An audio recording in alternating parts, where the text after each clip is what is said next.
De Cannes à Saint-Tropez d'un côté, de Nice à Monaco de l'autre, la Côte d'Azur. Chaque été, la French Riviera est la vitrine de la France. Des milliers de touristes affluent de l'Hexagone et du monde entier pour goûter à ses plaisirs, le soleil, la mer et la fête.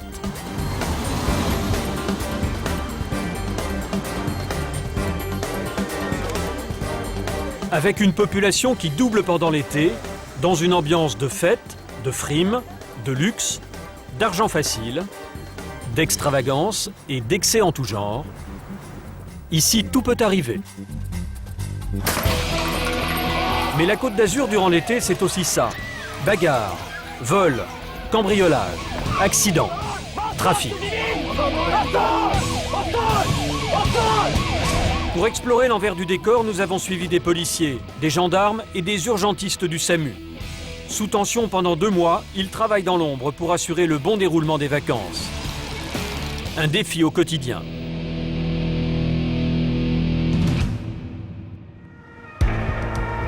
Cannes, 2h30 du matin. La BAC, la brigade anticriminalité, est appelée en renfort par des policiers en uniforme pour une bagarre. Apparemment, il y a une grosse bagarre suite à une soirée d'anniversaire. Pas une minute à perdre pour Stéphanie, la chef du groupe BAC, Franck et Eric, ses équipiers. Ouais, tonne de 10 de BAC Eco. Arrivé au Carré d'Or, le quartier branché des bars de nuit. Il y a un petit truc, il y a le mec là qui est complètement pété, il cherche des histoires depuis tout à l'heure, il est là. Devant un bar qui vient de fermer, 4 amis qui ont trop bu cherchent la bagarre avec d'autres fêtards. Stéphanie tente de les calmer. Écoutez-moi, c'est la police. Brusquement, la situation dérape. Eric, le policier équipier de Stéphanie, prend un coup de poing dans la figure. Il a l'arcade sourcilière en sang. Il cherche son agresseur. Eric, cherche pas, c'est mon ami. C'est mon ami Oui, mais je t'explique, c'est ton ami. Oui, je vous ai C'est ton ami d'enfance, mais il a foutu sur la gueule à mon collègue. C'est moi, je t'ai esquivé, remercie-moi. Stéphanie et Franck, son équipier, sont débordés. L'un des 4 trouble-fêtes, ivre, torse nu, s'attaque à tout le monde. Dans la cohue, la bombe lacrymogène d'un policier municipal explose par accident. Stéphanie, la chef de groupe, est touchée. Il faut que quelqu'un vienne, les CRS ou quoi que ce soit. En prime, d'autres fêtards s'en mêlent. Pour la dizaine de policiers, la tâche devient difficile. Bagarre générale.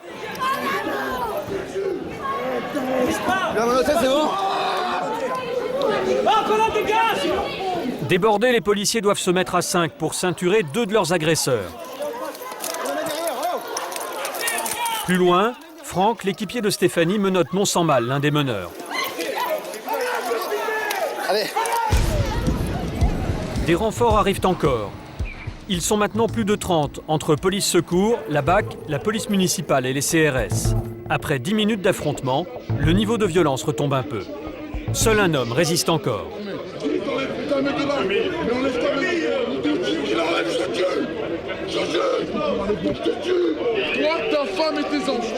Incontrôlable, il défie les policiers.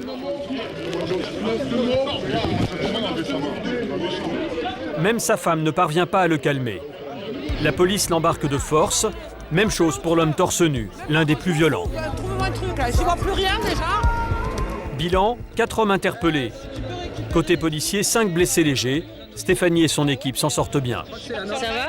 Ben oui. Ah oui, mais ça va, ouais, c'est bon, c'est bon. Ben là, je viens de me prendre une bonne lacryte dans la tête. Parce que la lacryte a explosé, mais elle m'a explosé au visage. Ben ça brûle énormément, mais bon, ça va aller. Son autre coéquipier, Franck, a pris un mauvais coup au genou. Quant au patron du bar, il est sous le choc. Mais c'est dingue, hein, surtout que chez nous, c'est un endroit clean, quoi. C'est un endroit... C'est rare, chez nous, c'est rare. C'est rare, on appelle la police pour chez nous, quoi. Et là, le mec, il est enragé. Non, mais vous avez vu la réaction, c'est... Non, mais il y a un problème, hein. Si l'alcool, il fait ça, on est en... Allez. Retour en trombe vers le commissariat de police.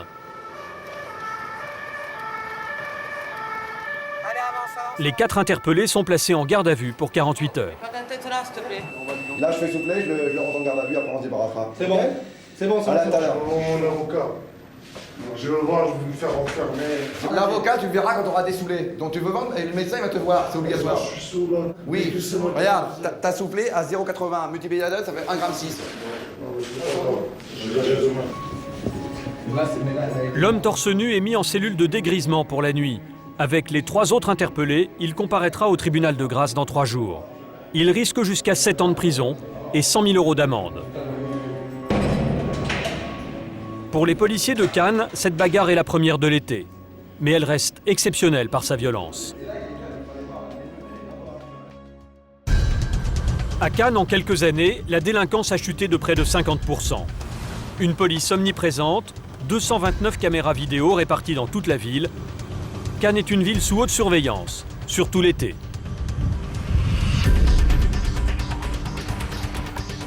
Le lendemain, 20h30, nouveau départ en intervention pour le groupe BAC de Stéphanie. Ouais.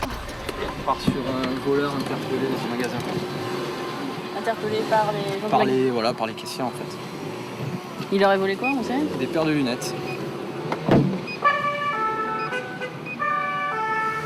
Le magasin où le vol de lunettes vient de se produire n'est qu'à quelques centaines de mètres du commissariat. Les policiers arrivent rapidement sur les lieux. Le voleur de lunettes est encore là. Il est fermement maintenu par le propriétaire de la boutique et des commerçants voisins venus en renfort. C'est la police, là. Oh, c'est la police, c'est la police. Allez, lâchez-la. C'est la police. Alors, maintenant, chef. Il m'a posé de vol. Ok, bah, viens là. Lâche-le. Je parle avec vous. Alors, c'est quoi? qu'est-ce qui Il est m'a passé? posé de vol. J'ai regardé les lunettes, j'ai posé les lunettes. Il m'a dit t'as volé les lunettes. Ouais. J'ai lu la preuve. Vous avez quelque chose sur vous? T'as bu là, non, un petit peu là? Non, il m'a causé de vol. Parce qu'il m'a dit c'est moi qui a volé les trucs des lunettes. J'ai regardé. Vous calmez là, c'est bon. Il m'a causé de vol. Il m'a dit que j'ai volé les lunettes. Le propriétaire de la boutique est sous le choc. Moi, je veux plus qu'il remette les pieds ici. Ouais, non, il n'y a pas de souci. Terminé. Il n'y a pas de souci. Il a volé quoi? Il avait volé une paire de lunettes. Je suis en train d'essayer de le reprouver avec la caméra de contrôle. Le propriétaire possède 5 caméras de surveillance. Il est là. Sur la vidéo, on voit l'individu prendre une paire de lunettes, regarder autour de lui, faire semblant d'entrer dans la boutique pour payer et ressortir immédiatement. On l'a pas payé, il est parti avec. Donc on l'a récupéré, on lui a dit on va visionner la bande, on va regarder. Ok. Et là il a dit. Il a essayé de casser quelque chose là, il vous a frappé ou pas? Il est devenu violent et il y a un copain à lui qui est venu, qui a attrapé une bouteille de whisky et qui pas me l'a cassé sur la tête. Je me suis mis devant et Il est il où, m'a là? cassé sur la tête. Il n'y avait pas de compas à moi. Écoute, quand ton mari il a dit je suis volé, il n'y avait pas de compas à moi. Vous déposez plainte, vous, monsieur? Là vous êtes en train de parler. Vous déposez plainte? On est bien Ouais, d'accord. je pose plainte. Je veux pas être emmerdé. En fait, furieux d'avoir été attrapé par le propriétaire, le voleur est revenu une 3e fois quelques minutes plus tard pour se venger. Il roue alors de coups le commerçant devant un client. Sa femme est impuissante et affolée. Elle appelle à l'aide les commerçants du quartier. Tant bien que mal, il maîtrise l'agresseur. C'est l'arrivée rapide de Stéphanie et de ses équipiers qui met fin à la bagarre. La vidéo prouve les coups et blessures. La plainte est donc recevable. On va vous ramener au commissariat. Non, comment eux, ils amènent la tête à ma mère? Tu m'amènes, je reviens. Non, les menaces, non. Parce que moi, je rentre dans le truc, Allez, et lui, allez, il a rien à dire. Mon casquette, Allez, mon casquette, mon casquette. je la récupère, c'est bon. La tête à ma mère. Faudrait venir au commissariat quand même, hein, rapidement. Mais attendez, lui il va revenir. Oui, non, mais pour le moment, il est au commissariat. Mais si vous venez pas, dans 10 minutes, il est dehors. Hein, pour la plainte. Hein. Si on n'a pas de plainte, on peut rien faire. Hein. Allez. Oui, mais pour le moment, on va débroussailler tout ça. Alors c'est au commissariat. Ouais, suite à l'intervention à Félix Faure, on rentre au central avec un individu interpellé reçu. Ah, lui, il va pas, lui. Avance. Parce que c'est moi, chien noir, vous mettez tout le monde. Mettez ensemble avec moi la tête à ma mère. Hein. Arrête de dire avec la tête à ta mère. Non, c'est pas ça. Tu crois pas? L'homme est de plus en plus agité. Retour rapide au commissariat. C'est pas normal, hein. Coup de tête, hein. Je suis allée en garde à vue. Son comportement laisse supposer qu'il est en état d'ébriété. Merci monsieur. Vérification avec l'éthylomètre. Allez, vas-y, saute. Encore, allez.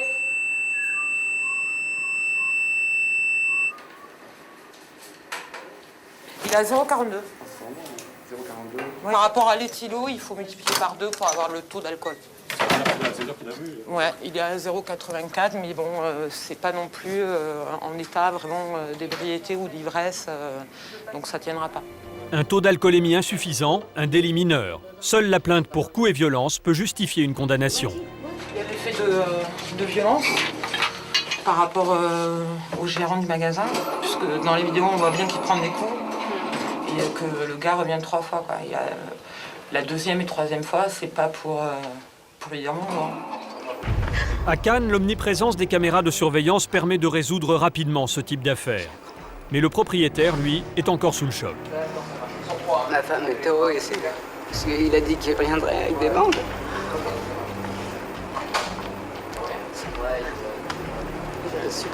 Je suis emmerdé, quoi.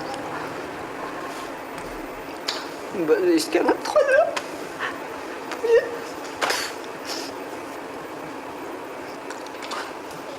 Pour gagner 2 balles. Il y a beaucoup de problèmes comme ça dans le... Ouais, ça arrive. Ça arrive, mais qu'est-ce qu'il faut faire?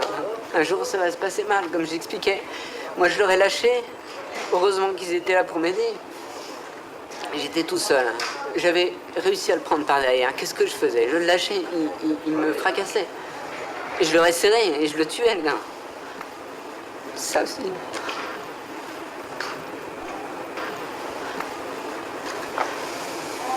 C'est supportable. C'est pas du racisme. C'est pas du racisme primaire.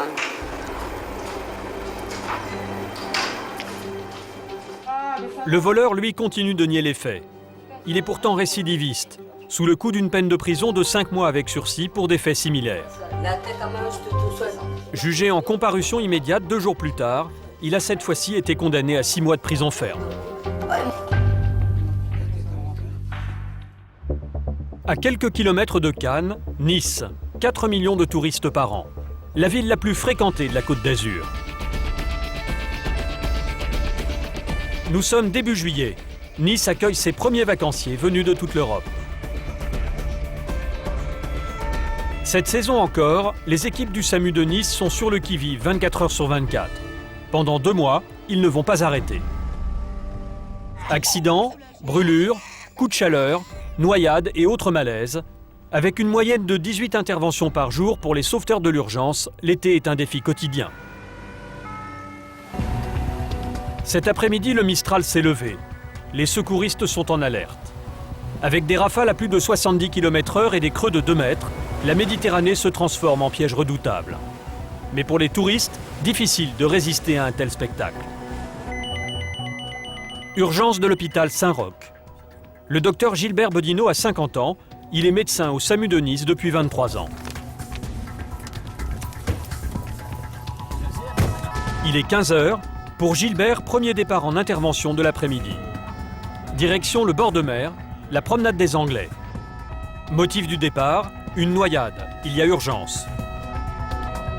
Gilbert sait qu'au-delà de 3 minutes après inhalation de l'eau, il y a peu de chances qu'un noyé survive. Le noyé a été ramené sur la plage par d'autres baigneurs. Hello, monsieur. Il est mal en point, mais conscient.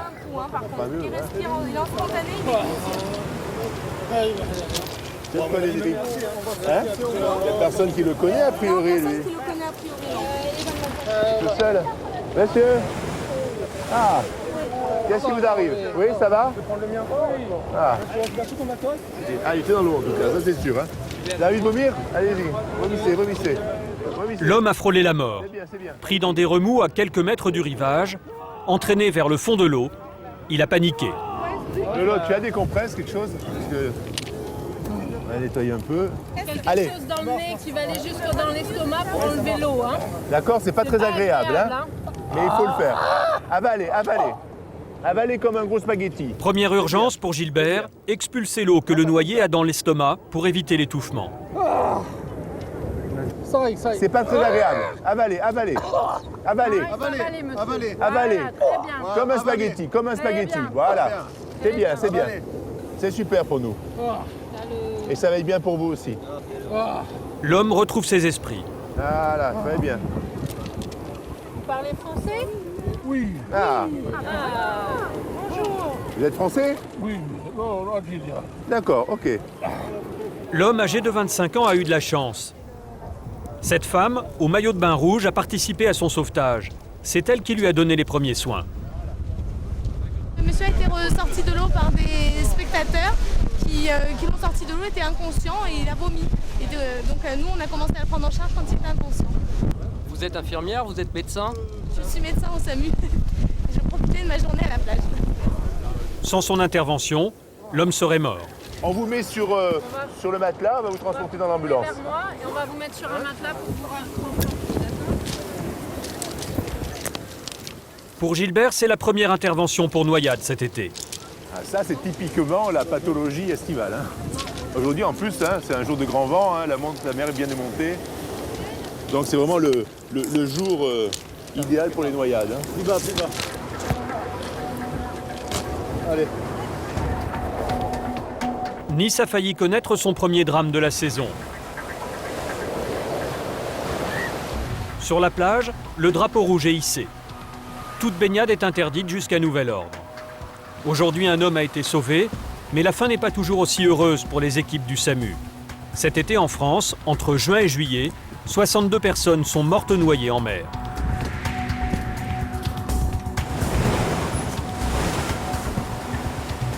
Visiblement, ça s'est passé pas trop loin du bord de mer. Il a été secouru rapidement, mais la même chose à 100 mètres ou 150 mètres du bord de mer, avec une mer démontée comme ça, si on ne s'aperçoit pas de suite, oui, bien sûr, là, ça peut être vite dramatique. Hein, bien sûr, lui, je pense que s'il était resté un petit peu plus dans l'eau, ouais, bien sûr, ça aurait pu être beaucoup plus sérieux. Hein, beaucoup plus sérieux. Le rescapé n'est pas encore tiré d'affaire. Il est transporté d'urgence en réanimation. Il y a un risque de dégâts cérébraux à cause du manque d'oxygène et risque d'infection à cause de l'eau de mer qui a pénétré dans les poumons. Une lésion qui peut provoquer la mort, alors il faut faire vite.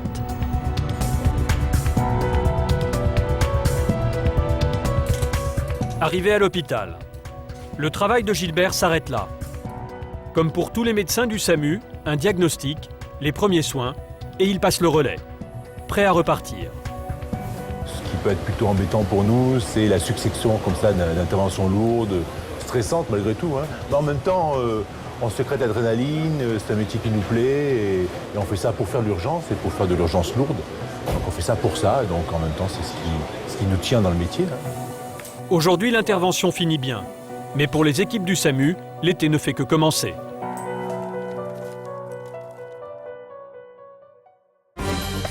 À Saint-Tropez aussi, la saison estivale est lancée. Saint-Tropez, au lieu de la Côte d'Azur pour touristes de première classe et autres jet-setters, fortunés ou pas. Mais aussi pour beaucoup d'anonymes venus chercher leur part de rêve et de glamour en côtoyant les stars et le Gotha mondain, le temps d'un court été. Comme chaque année, la population a plus que triplé. Et comme chaque année, les nuits de Saint-Tropez vont être chaudes. Très chaudes.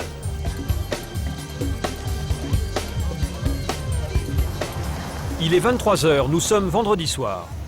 Contrôle routier inopiné dans le golfe de Saint-Tropez. Toutes les voitures, sans distinction, sont contrôlées. Bonjour monsieur, c'est la gendarmerie. Vous pouvez écouter votre moteur s'il vous plaît? Les gendarmes traquent la vitesse excessive, mais aussi l'alcool et les stupéfiants. Le capitaine Laurent Perrin vient soutenir ses hommes. Bonsoir. Bonsoir à vous. Commandant en second de la compagnie de Gassin Saint-Tropez, il est en poste depuis 2 ans. Capitaine Perrin. Merci, capitaine. Ça se passe bien? Ça c'est bien, capitaine. Vous avez contrôlé combien de véhicules? À Saint-Tropez, les gendarmes ont affaire à une population tout à fait particulière. Des gens riches, puissants, au carnet d'adresses bien rempli. D'accord. Ici, le moindre contrôle routier peut virer à la lutte des classes. Certains ont beaucoup de mal à se soumettre à la règle du contrôle inopiné. Très bien. Pas de soucis avec les conducteurs? Pas de soucis particuliers avec les conducteurs, mon capitaine. Pas de soucis, sauf avec la conductrice de cette voiture de luxe. Mais l'officier ne se laisse pas impressionner. Vous arrêtez les gens. Bien sûr, c'est Voilà. possible de faire les cow-boys avec les gens en Rolls. Je vous incite à le prendre un ton en dessous, parce que sinon vous allez vous retrouver je n'ai pas à vous le donner. Si. Vous allez vous retrouver en garde à vue à la brigade pour outrage. Est-ce que c'est clair? On s'est bien compris? pour qui vous le prenez? Je me prends pour un gendarme. Et vous le prenez un ton en dessous parce que sinon, vous vous retrouverez en garde à vue pour outrage, madame. Est-ce que j'étais bien clair? Protégez les gens au lieu d'emmerder les gens qui payent leurs impôts. Méfiez-vous, hein. Le tout, c'est qu'ils ne franchissent pas une certaine limite, au-delà de laquelle, effectivement, on les interpelle et on les place en garde à vue pour un outrage. Parce qu'ils ne peuvent pas tout se permettre non plus. Elle va se calmer toute seule. Mais la conductrice ne se calme pas. Là, vous vous rendez compte le don que vous êtes? Ne surenchérissez pas. On s'en allait. D'accord. Vous avez son nom? Oui, vous me le communiquerez. Je vais me mettre ça sous mes réserves. Mettez bien ça sur... Oui, bien sûr, je le mettrai. Oui, bien sûr. Oui. Parce qu'on se retrouvera. Hein. Ouais, on se retrouvera. Bien sûr, on se retrouvera. Le golf est très petit. Parce qu'une réaction comme ça, elle est indigne de quelqu'un. Bien sûr. Ici, les questions, c'est nous qui les posons. Parce que cette façon de réagir est totalement indigne de quelqu'un de votre rang. C'est tout. Vous pouvez libérer madame. Mauvaise humeur, mauvaise foi et un certain mépris pour les forces de l'ordre. Le quotidien des gendarmes de Saint-Tropez. Bon, certaines personnes réagissent passivement, elle réagit activement. Je pense qu'il était inutile d'en rajouter, simplement lui faire comprendre que force doit rester à la loi et si effectivement le fait d'être au volant d'une voiture luxueuse lui permet de dire qu'elle est au-dessus des lois, ce n'est pas le cas. J'ai senti quand même de sa part une forme de surenchère. Alors maintenant, il faut effectivement, d'une part, ne pas réagir trop mollement pour ne pas le faire croire que ces gens-là ont affaire à des plats de nouilles en tenue. Et il faut également leur rappeler qui est la loi. En bref, être une main de fer dans un gant de velours, quoi. Ou comme le disait Louis de Funès, célèbre gendarme de Saint-Tropez. Du tact, de l'efficacité et surtout pas de tracasserie inutile. Ça répond pas à la sonnerie?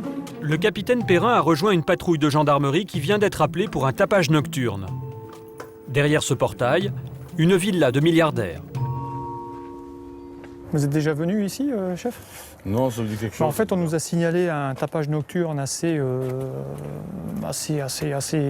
débordant, on va dire. Et en s'arrêtant le long de la route, on a pu effectivement localiser l'origine du bruit apparemment dans cette villa ici. Il s'agit certainement d'une fête privée. Et puis leur intimer la directive selon laquelle il serait quand même mieux, dans un souci de bon voisinage, de baisser un petit peu de quelques décibels, puisque ça semble gêner certains des voisins. Les portes s'ouvrent, la musique a cessé. Voilà, la musique a été baissée. Hein. Une petite propriété sans prétention. Un employé de la petite propriété, d'une petite dizaine d'hectares, vient à la rencontre des gendarmes. Ça y est, je viens de me faire arrêter. Vous avez vu?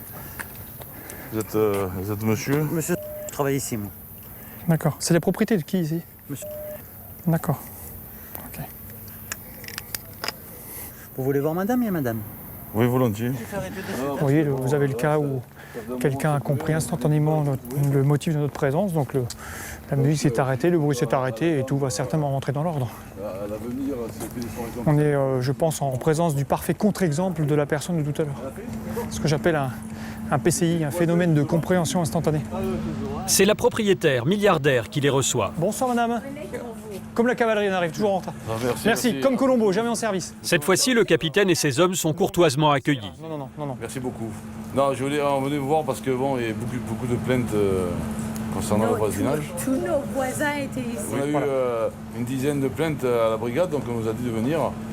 C'est pour ça que j'ai dit à monsieur d'arrêter parce que c'était arrêté. Ça partait un peu trop loin. Donc voilà, tout est bien qui finit bien, donc nous ça nous va, impeccable. Non, merci madame. C'est très gentil, merci. Oui, prenez. Non, merci, ça ira. Merci infiniment. Merci beaucoup, je décline. Merci beaucoup. Les incorruptibles, surtout à Saint-Tropez. Si on commence à avoir un prix ici, on est foutu. Non, vous voyez, cette dame est quelqu'un qui est charmante, avec qui ça se passe très bien. 9,9 fois sur 10, c'est le genre d'incident qui se solutionne de cette façon. On n'est pas là non plus pour les empêcher de vivre, ils comprennent instantanément. Ils vivent ici 1 ou 2 mois dans l'année. Ils ont tout intérêt à ce que leur relation de bon voisinage perdure. Donc en fait, on préfère le dialogue à la répression pure qui de toute façon se solderait par une contravention de quelques dizaines d'euros. Pour cette intervention, du tact, de l'efficacité et pas de tracasserie inutile. Mais pas de champagne. Moi ça me va, on a fait cesser le trouble à l'ordre public, tout est rentré dans l'ordre. Intervention terminée, affaire classée. La même nuit, gendarmerie de Gassin-Saint-Tropez. Christophe est gendarme depuis 7 ans. Il est affecté au PSIG, le peloton de surveillance et d'intervention de la gendarmerie. Son terrain de chasse, l'ensemble du golfe de Saint-Tropez. Nous sommes vendredi soir, début de week-end et début de vacances. Christophe le sait bien, la nuit risque d'être longue. Logiquement, il y a toujours beaucoup d'activités, surtout le week-end, donc on va voir un peu. Apparemment, en ce moment, c'est relativement calme. Mais le calme ici ne dure jamais très longtemps, surtout l'été. Une grosse bagarre, on va voir sur place. 2 h du matin, c'est parti pour Christophe et ses coéquipiers. Ils sont appelés pour une bagarre entre touristes dans une discothèque, mais pas n'importe laquelle. C'est une des boîtes les plus cotées de Saint-Tropez. Beaucoup de personnes friquées.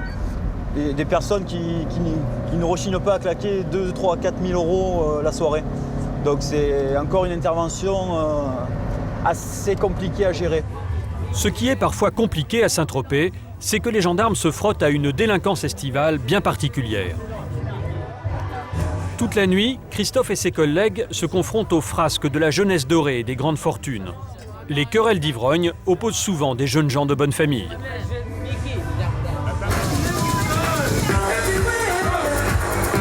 Une délinquance à part, dans un monde à part.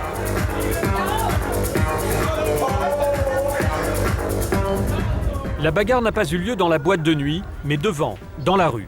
Ce sont les agents de sécurité de la discothèque qui ont prévenu les gendarmes. Christophe va directement prendre la température de la soirée auprès d'Alain, le responsable des videurs d'une célèbre boîte. Apparemment, c'est les municipaux qui ont intervenu. Ah, voilà, apparemment, tout va bien ici. Sur la place Sur la place, entre le gaillot et le petit snack. Le petit snack. Apparemment, ça a l'air calme, ça a été géré par la PM. On va voir avec la PM ce qu'il y a eu. La PM, c'est la police municipale.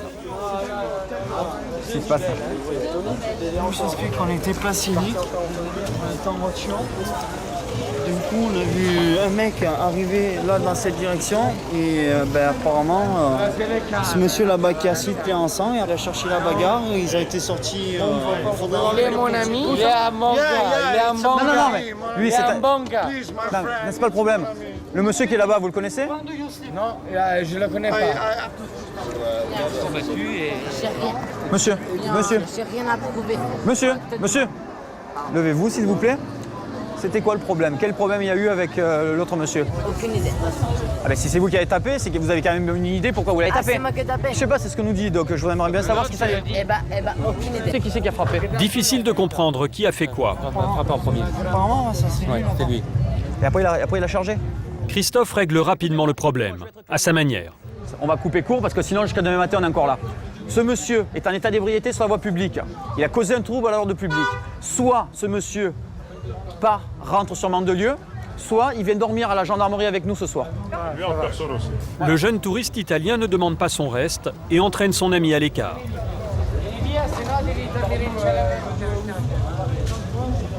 Si on peut régler ça à l'amiable, entre guillemets, c'est possible.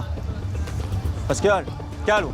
Christophe et ses collègues préfèrent cependant s'assurer que les touristes éméchés ont bien compris le message et surtout qu'ils ne vont pas repartir en voiture. Ouais, c'est toujours les sorties de boîte qui sont les plus dangereuses. 4 h du matin, l'heure des premières sorties de boîte. Les jolies filles attendent leur chevalier servant. Ouais, mais là, à mon avis, avec ta paix de gendarme, tu n'y arriveras pas. Quelques demoiselles un peu frileuses repartent dans de grosses cylindrées pour une fin de nuit un peu spéciale. This is the beach party. Yeah, of course.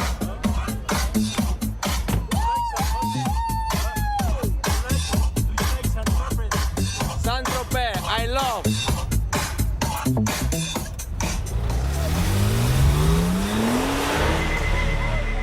Les fêtards vont enfin se coucher. Mais la nuit est loin d'être terminée pour Christophe. 5 h du matin, plage de Cavalère à quelques kilomètres de Saint-Tropez. Christophe et ses collègues sont appelés par la police municipale. Il y a eu un accrochage entre des jeunes. Encore une bagarre entre jeunes. L'un d'eux est à l'hôpital. Et les deux autres ont... Et celui qui est parti ambulance, ça n'a rien à voir? Si, il a pris un coup là. Apparemment, il a pris le... C'est pas agressif, coup de béquille. Est-ce que vous avez été fouillé, monsieur? Vous pouvez vider vos poches?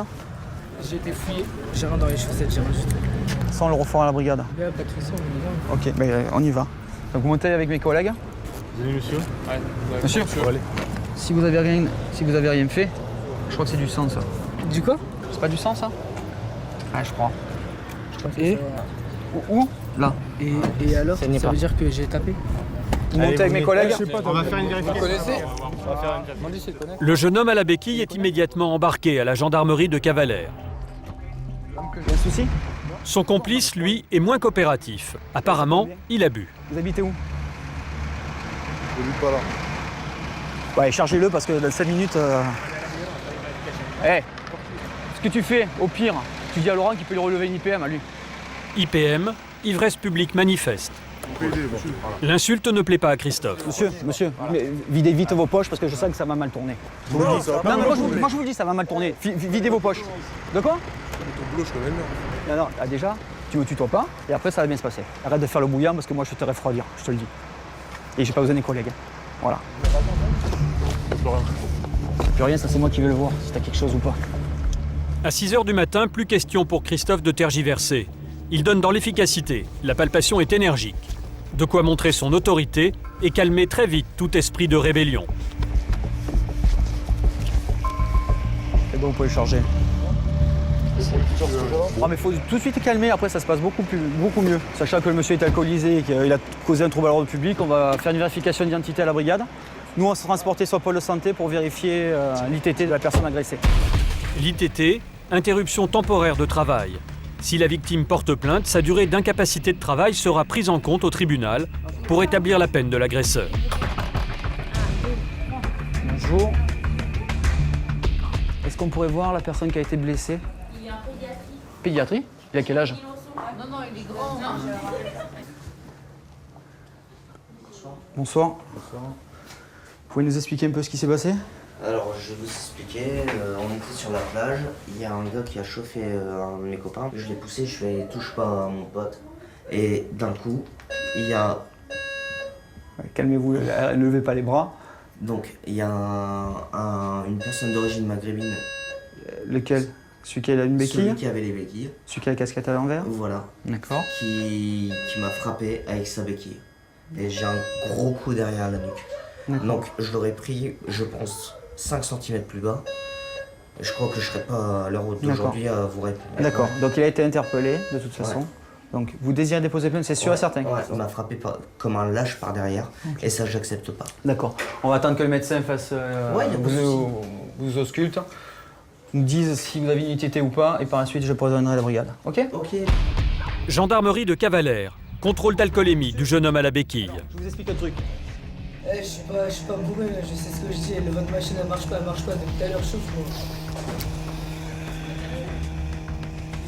Tu sais ce qui va t'arriver? Tu vas te prendre un refus de souffler, de 2 IPM et de 3 violents. Alors, de 3 violence en réunion avec arme.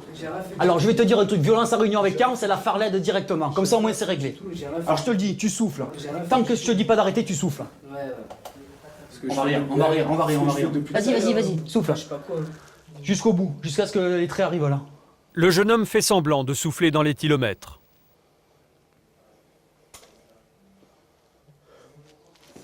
C'est bon. Dédé, refus de souffler. Allez, on passe casser le cul. Quel j'ai refusé, j'ai soufflé, c'est votre machine elle marche pas, j'ai pas le souffle, qu'est-ce que je vous dis? Allez, ça y est, c'est réglé. Dans la pièce d'à côté, l'audition du complice a commencé. Toujours la même profession. Je suis chauffeur routier. Là, t'as quand même un sacré pédigré. Hein. Respect. C'était pourquoi? Oh, il n'y a pas de respect, rien. C'était pourquoi? Un peu de tout. Un peu de tout. Ouais, stup. Que de la merde. Que de la merde. Maintenant, vous êtes dans le droit chemin, monsieur. Bon, Laurent, à bientôt. Monsieur, bon courage. Si on passe demain, peut-être que vous serez encore là. Hein. Ça marche. Hein? Donc on se revoit plus le soir. Ça marche. 8 h, fin de garde pour Christophe. Ça, c'est une nuit ordinaire à Saint-Tropez? Une nuit plutôt calme, on va dire. Ouais. Plutôt calme. Tant mieux, hein, c'est que tout se passe bien. Plutôt calme. Mais pour les gendarmes de Saint-Tropez, la saison estivale réserve d'autres surprises.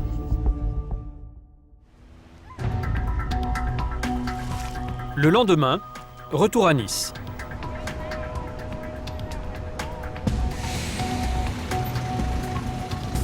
Hôpital Saint-Roch, 8 h du matin. Le docteur Marine Mort prend sa garde. Elle va durer 24 heures. Marine a 38 ans. Il y a 9 ans, son diplôme de médecine en poche, elle a choisi sa spécialité, les urgences. Depuis, elle réalise au quotidien son rêve de petite fille, sauver des vies. Au SAMU, elle est en première ligne. C'est ce qu'elle aime. C'est l'imprévu. On ne sait jamais ce qu'on va faire dans la journée. Donc ça fait partie du jeu, quoi. Rien de programmé. Quand on commence, on ne sait pas quand on finit. On ne sait pas où on va. Donc c'est assez agréable aussi. Il n'y a pas de train-train. C'est le quotidien. Nouvelle alerte. Un accident vient de se produire à l'autre bout de la ville. On y va. Motif de départ, un motard renversé par une voiture. Ça veut dire qu'on repart, oui. Une vie est peut-être en jeu, pas une minute à perdre. C'est pas la bonne heure. Hein. Comme tous les jours en été, la circulation est dense. Pour aller vite, ils prennent tous les risques, comme ce couloir de bus en contresens. Attention, il tourne. La Californie, avenue de Frémont. Monsieur ? Feu rouge grillé, rue étroite à toute vitesse, les ambulanciers du SAMU sont formés à ce type de conduite. 10 minutes plus tard, Marine et son équipe arrivent sur l'accident. Les pompiers sont sur place. Ils ont donné les premiers soins. Comment vous sentez? Ça va? Vous avez mal? Le motard vient d'être renversé par une voiture. Il est allongé au milieu du carrefour. Il est conscient. Marine n'a que quelques secondes pour identifier l'état des blessures. Quand vous fermez la bouche, c'est pareil que d'habitude? Signe de la violence du choc, la moto a glissé sur plus de 30 mètres. Le motard portait son casque. Il a évité le pire. Mais son état est sérieux. En cause, l'insuffisance de protection. Le casque n'est pas intégral. De plus, l'homme est en short. Il n'a pas de blouson de protection. Une tenue estivale confortable, mais inadaptée à la conduite d'un deux roues. Dans le dos, vous avez mal ou pas? À quel niveau? Plus bas? Là ou là? Plus par là. Plus par là. Bon, là, vous avez un traumatisme de la face, d'accord, avec une grosse plaie sur la lèvre, d'accord? Sur le reste? Mais ce qui inquiète le plus Marine, c'est que le motard ne se souvient pas de l'accident. Sur le bras, la hanche. On est où exactement ici? Comment? On est où exactement? Là, vous êtes à Saint-Augustin. D'accord. D'accord? Avenue Saint-Augustin. Vous avez eu un accident avec votre deux roues. C'est qui qui est encore? Je sais pas, j'étais pas là. D'accord. D'accord? Le motard est complètement déboussolé. Il pose et repose toujours les mêmes questions.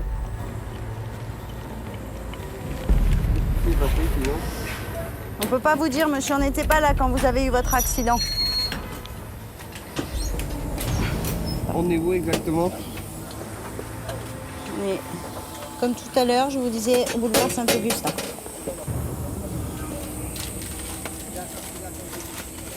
C'est grave ce que c'est? Écoutez, pour l'instant, vous avez surtout une grosse plaie de la face avec un traumatisme crânien. D'accord. D'accord. Si je vous fais mal, vous me dites. Hein.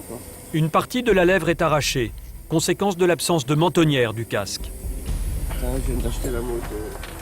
C'est quoi comme moto que vous avez? Parce que je ne l'ai pas vu. Hein? C'est bon. On est où exactement? Saint-Augustin, monsieur. Marine, c'est fréquent ce type de réaction? Sur les traumatismes crâniens, oui, c'est assez fréquent.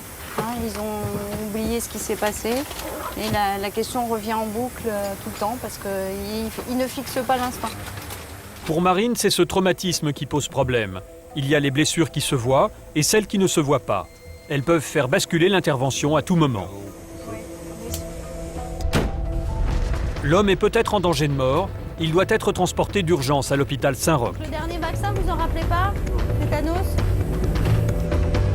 Pour l'équipe du SAMU, mission accomplie. La victime est maintenant prise en charge aux urgences. Marine avait raison d'être inquiète. Les examens complémentaires révéleront de graves lésions internes, une contusion pulmonaire et une hémorragie cérébrale. Malheureusement, l'absence ou la mauvaise qualité des systèmes de protection font qu'on a de plus en plus de gens avec des traumatismes importants, alors que les systèmes de protection existent et qu'on pourrait voir moins de catastrophes. Mais bon, là, il n'avait pas du matériel adapté en termes de sécurité. Le motard est aujourd'hui tiré d'affaire. il ne gardera pas de séquelles de l'accident. Tous n'ont pas cette chance. L'été dernier, dans les Alpes-Maritimes, 14 conducteurs de 2 roues ont perdu la vie.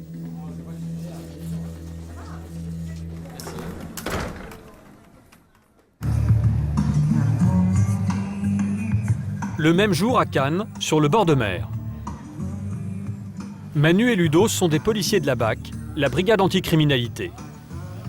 Aujourd'hui, ils patrouillent en uniforme sur le secteur le plus prisé de Cannes, la Croisette. L'été, la Côte d'Azur attire aussi la petite délinquance. Objectif de la BAC, rassurer les touristes par leur présence et tenir à distance les voyous.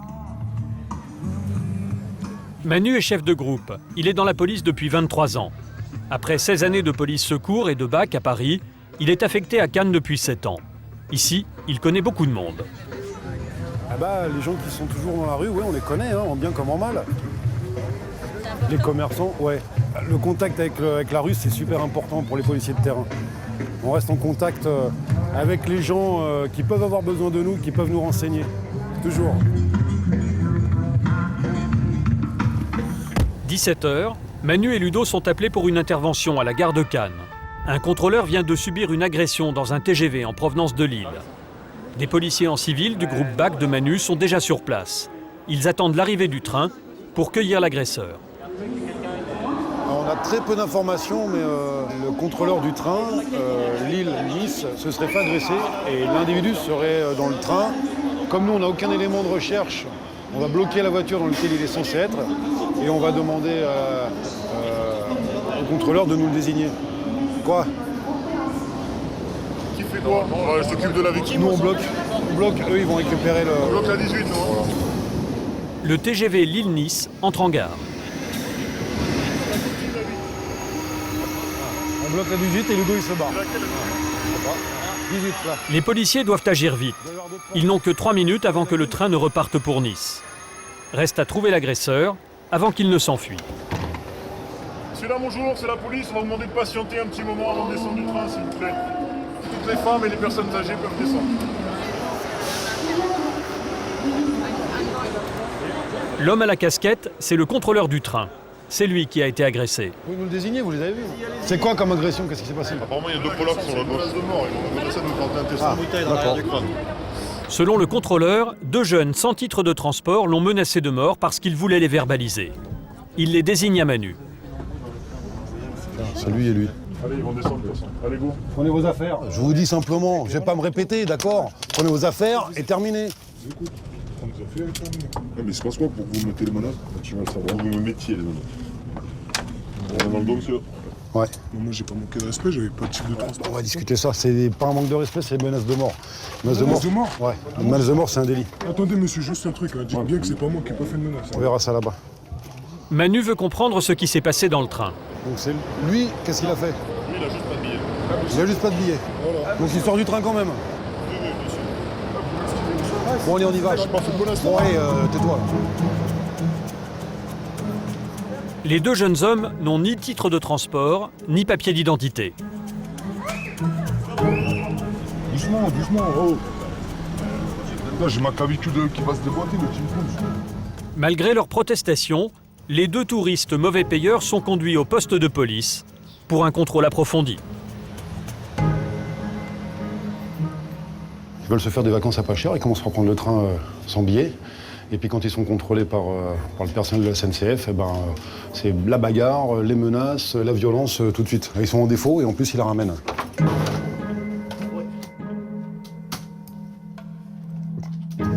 Manu vérifie s'ils sont connus des services de police. L'un d'eux n'a que 22 ans, mais son casier judiciaire est déjà très fourni.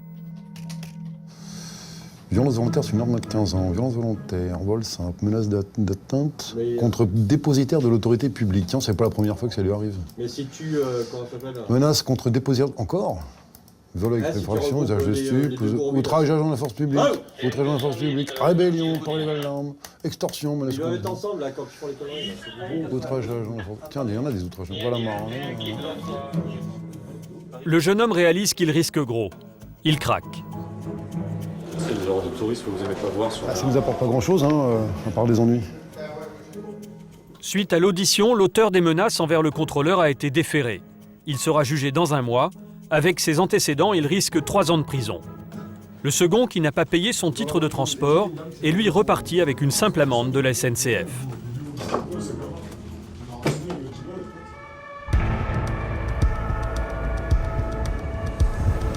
La même nuit, à Cannes, 2 h du matin.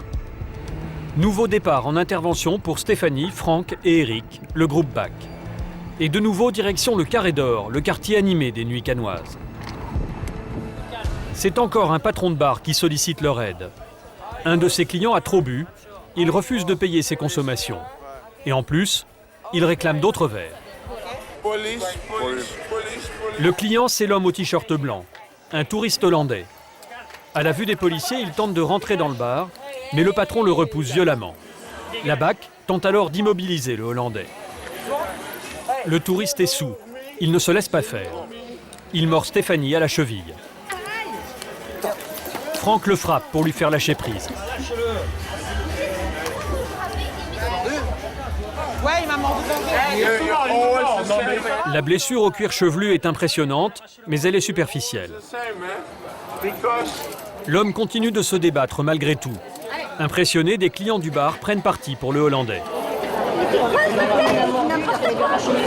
Occupez-vous de vos affaires, ok? Non, il a mordu la collègue à la cheville, il a rien fait. Il a mordu la tête de sida. T'es bien mordu ou pas? Bah, je sais. Pourtant, dès que j'ai vu qu'il allait être mort, j'ai tapé, t'as vu là? Just help me! You're going to the hospital, stay quiet. Help me! You will be at the hospital in 5 minutes. You will be at the hospital in 5 minutes. I was a bad boy. Arrivé aux urgences de Cannes. Le Hollandais continue de résister. Le personnel de l'hôpital est même obligé de prêter main forte aux policiers. Pour la sécurité de tous, il l'attache au brancard.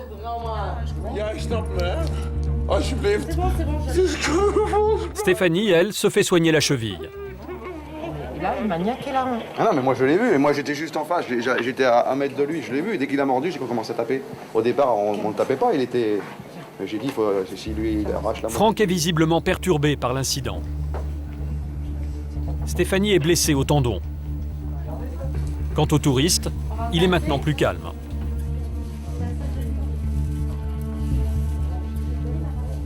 Parce qu'il a des ouvertures sur le crâne. Il a des plaies au niveau du cuir chevelu. Ouais.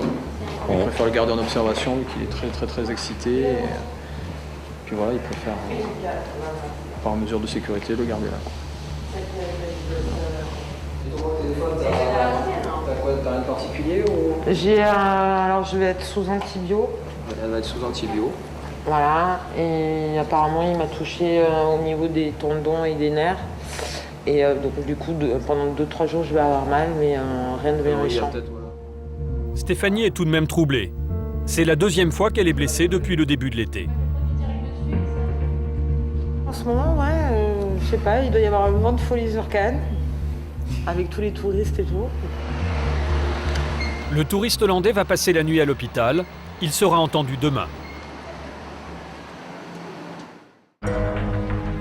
Le lendemain, 17 h.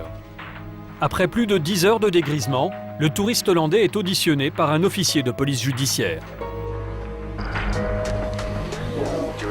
Non. Donc il se rappelle de rien. Vous allez lui dire que c'est un peu facile de faire l'amnésie partielle. Hein.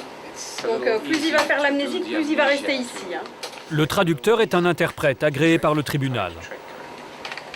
It's not a trick because I drank too much. It's a blackout thing. It's not amnesia because c'est pas amnésie, c'est pas un truc. I will tell you. Vous avez mordu une fonctionnaire de police à la cheville. Qu'avez-vous à déclarer? I don't remember, but it's not very nice. It's not a good thing to do. Ah non, c'est sûr que c'est pas very nice, non. No, it's stupid for me. Yes. Vous avez bu combien quantité d'alcool hier? 5 shots of vodka, then 12 beers. 12 bières. Or maybe more, I don't know, but afterwards I didn't count. Il est à 3 grammes d'alcool dans le sang, hein, ce qui est quand même un petit peu élevé. 3 grammes, on n'est pas loin du coma éthylique, hein, je cherche quand même personne. Hein. C'est énorme. 3 grammes, c'est indécent. C'est indécent, je dirais. L'officier de police judiciaire appelle le substitut du procureur de la République. Au revoir. Donc on a une convocation en justice pour ce monsieur en date du 4 janvier 2010 à 14h. Il sera jugé sur les faits, elle retient les violences aggravées sur personne dépositaire de la fonction publique avec une ITT inférieure à 8 jours. Voilà ce qu'elle retient. Donc il passera au tribunal. Intéressé. Qu'est-ce que je peux te dire? Stupide. Le touriste hollandais a été remis en liberté. Il sera jugé dans quelques mois. Il risque une peine de prison et une forte amende s'il se présente au tribunal.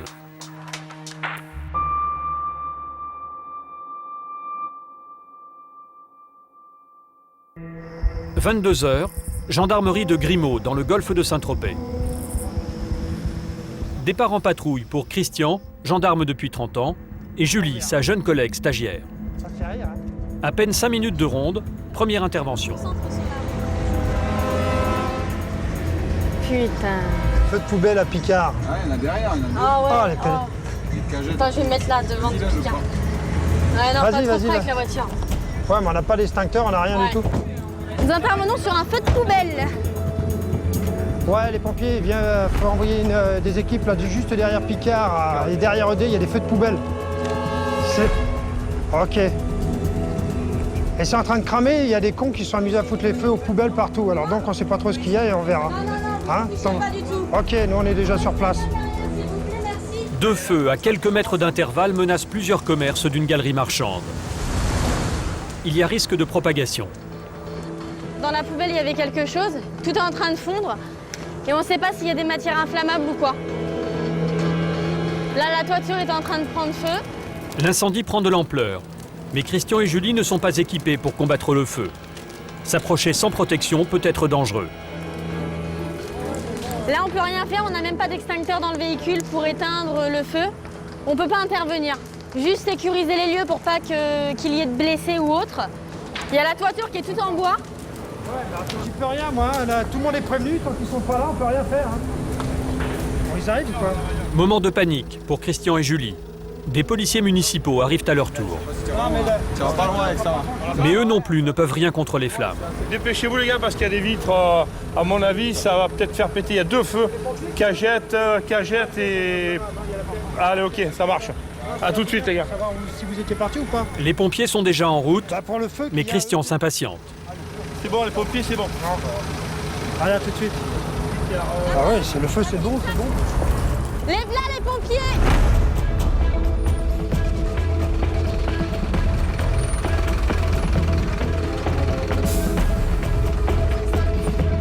Moins de 10 minutes après le premier appel de Christian, les pompiers sont sur place.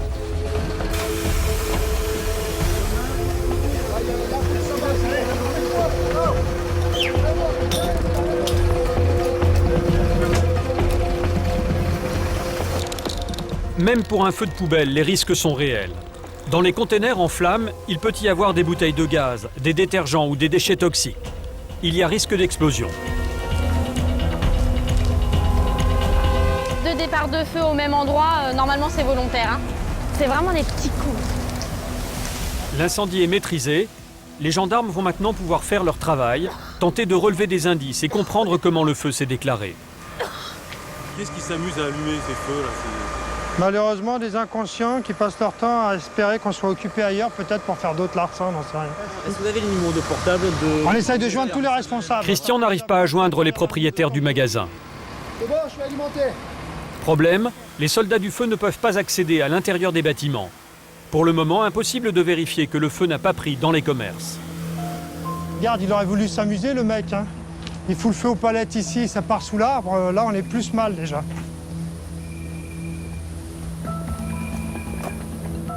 Les pyromanes, ils sont suffisamment punis à votre avis? Pas assez. Hein? Pas assez. C'est-à-dire? Bah, c'est-à-dire que déjà, les mecs, on leur montrera un petit peu ce que ça cause comme dégâts. 9 fois sur 10, ça détruit des bâtiments, ça détruit de la forêt.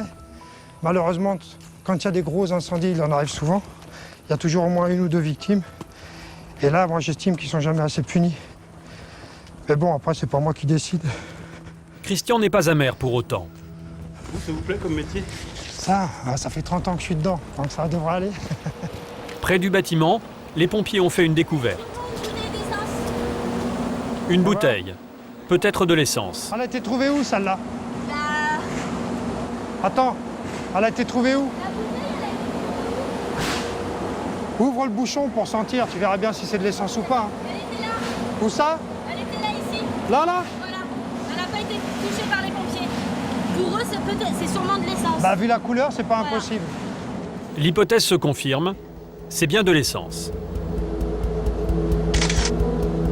C'est bon, tu peux la mettre dans la pochette. La bouteille va être analysée en laboratoire, une première piste qui permettra peut-être de retrouver les incendiaires. Ça, apparemment, c'est criminel. Sûrement. Et là, il y a de fortes chances, 99,9% de chances que ce soit criminel. En ayant retrouvé une bouteille d'essence, là, on va essayer de l'exploiter. Vous allez l'exploiter comment? Il y a peut-être des traces ADN dedans ou des... Alors, peut-être pas des traces ADN, mais sûrement des empreintes sur la bouteille. Maintenant, ça va être dur parce que c'est une bouteille en plastique. 60% des enquêtes pour incendie volontaire aboutissent à l'interpellation de leurs auteurs. Des empreintes ont été retrouvées sur la bouteille. L'enquête suit son cours. Au même moment, sur un autre secteur du golfe de Saint-Tropez. Nous retrouvons les gendarmes du PSIG. Christophe et ses équipiers sont appelés en renfort pour un vol avec violence. Un groupe de 8 délinquants a agressé des touristes. Et en plus, ils s'en sont pris à une patrouille de gendarmes.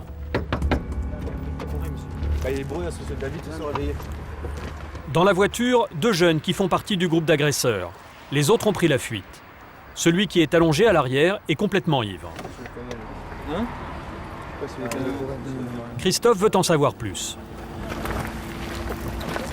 Tu m'expliques un peu ce qu'il y a eu? On arrive, on les fait reculer, on prend les identités et tout, ils reviennent à la charge. Et là, coup de gazeuse, on se fait balancer un peu d'alcool dessus.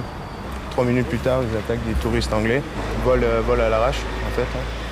Ils partent avec les passeports, le pognon. Celui qui a l'argent, c'est un mec qui est en survêtement beige. Tout a commencé par une altercation entre jeunes à la sortie d'une discothèque pour un simple vol de casquette. Les agents de sécurité, vite débordés, préviennent alors les forces de l'ordre. Mais à leur arrivée, les gendarmes sont pris pour cible. Les agresseurs leur balancent ce qu'ils ont sous la main, des bouteilles d'alcool. Et dans leur fuite, ils dévalisent des touristes anglais. Ses collègues ont été agressés, Christophe prend l'intervention en main. Allez les gars, on y va? Ils sont juste là. Un peu gros, avec un short. Et de toute façon, vous les reconnaîtrez les mecs. On y va. C'est parti. Allez.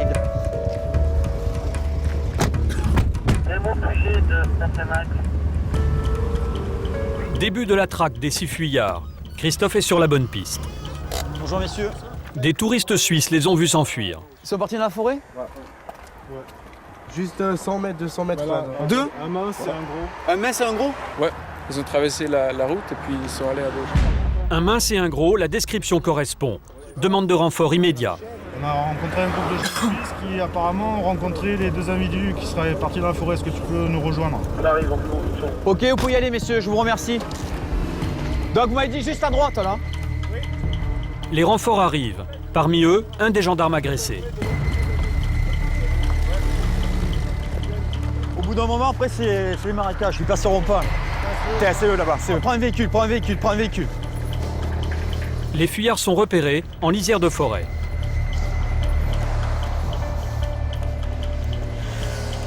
Allez, on y va tranquille. Pascal, va au-delà, va les policiers là-bas.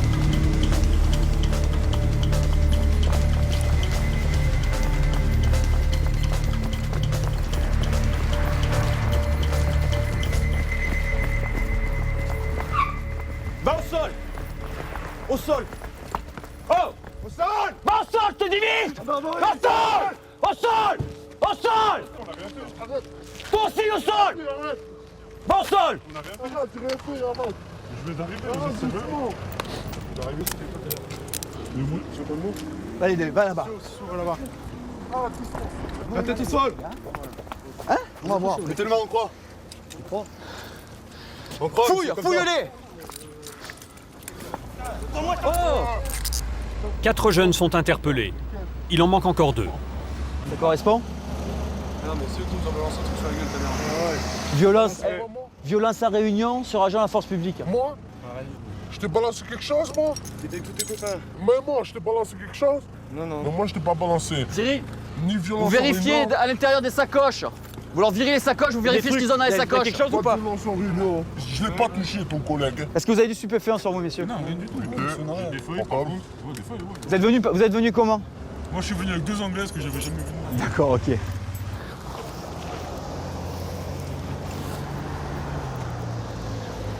Je vous le redemande, il y a rien, vous avez rien de dangereux sur vous? Mais non, rien, monsieur. Christophe, ça correspond. Bah, apparemment, par rapport aux collègues du DSI, ça correspond, ça serait les deux, au moins les deux là-bas, ça serait ceux qui ont participé au caillassage sur les gendarmes, donc ça correspond. Peut-être ma mère, j'ai rien volé du tout. Le seul gros inconvénient, c'est que les collègues vous ont reconnu, donc ça va Quels collègues? Ah, tes collègues, ils m'ont reconnu. Tu me reconnais pas, tu me reconnais pas. Je reconnais. Toi, lui, je le reconnais, et il y en a 2 autres. Voilà. Mais ça veut pas dire que ce que tu reproches, oui, il n'y a pas de problème, ça veut pas dire ce que tu reproches. Les canettes, tu les as pas vu voler? Quelles canettes? T'avais pas une canette dans la main quand t'as cassé devant nous? C'était pas devant toi? Devant nous, t'as pas cassé une canette devant nous? Les gendarmes, ils font pas que se mêler des autres. Fallait pas que tu te mêles de ce qu'ont fait les messieurs. Hein. Oh, moi, ils m'ont accusé comme quoi j'étais un vol de casquette. Oh, moi, si je vole, c'est pour de bonnes que je vole. Ouais, on a vu ça, ouais. Hein? Voilà. T'as rien vu? Eh les gars, ramenez, rapprochez-les là, on va faire un coup complet. Charge-moi correctement. Qu'est-ce qui vous est arrivé, monsieur? Vous êtes tout jaune sur le pull. C'est pas la lacry, ça? Mais si, je me suis fait gazer là-haut. Ah, ben mince alors. Ah, mais j'avoue à votre collègue déjà. Oh! 4 plus les 2 du parking, cela fait 6. Il en manque encore 2 à l'appel, ceux qui ont volé les Anglais. Pour Christophe, pas question de les laisser s'échapper.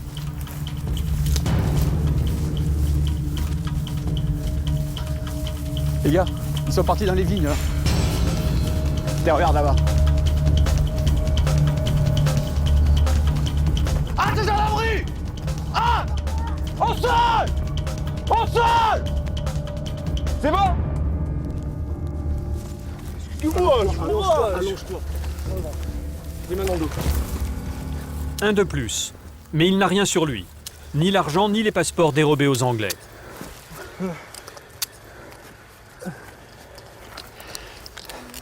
Quelques sous. Bien, les gars. J'irai. Il manque le mec qui je regarde. Regarde. Eh, ton collègue, il est où? Alors, collègue, il manque encore. Si tu nous dis pas où il est. Je vous promets, je suis tout seul, ça fait 1 heure. Non, ça fait 1 heure que je suis tout seul. Il a balancé les trucs. Mais quel collègue? Il nous manque celui avec le survêtement beige, c'est lui qui a tout le recel. Moi j'irai. Bah, tu sais, c'est toi qui vas manger pour le recel de vol. T'as été vu sur le vol. Quel vol? T'as été vu sur le vol. Quel vol?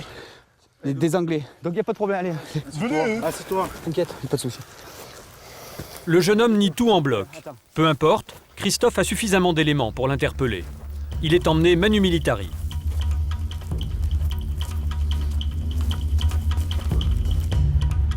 Il n'a pas été pour rien. Vraiment pas pour rien. Maintenant on a tout. Voilà.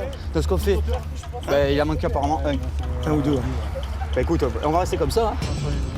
Tous les jeunes sont interpellés, tous, sauf un. L'homme au pantalon beige, celui qui a les passeports et l'argent des touristes. Mais pour cette nuit, les recherches s'arrêtent là. Monsieur, c'est pas correct d'avoir balancé du pastis sur la tenue d'un gendarme. Vous savez comment ça s'appelle, ça? Un outrage? Je sais. Eh ben oui, si vous savez, faut pas faire. Ok, c'est bien reçu. À tout à l'heure. Retour à la gendarmerie de Grimaud avec les 7 interpellés. Ils sont placés en garde à vue.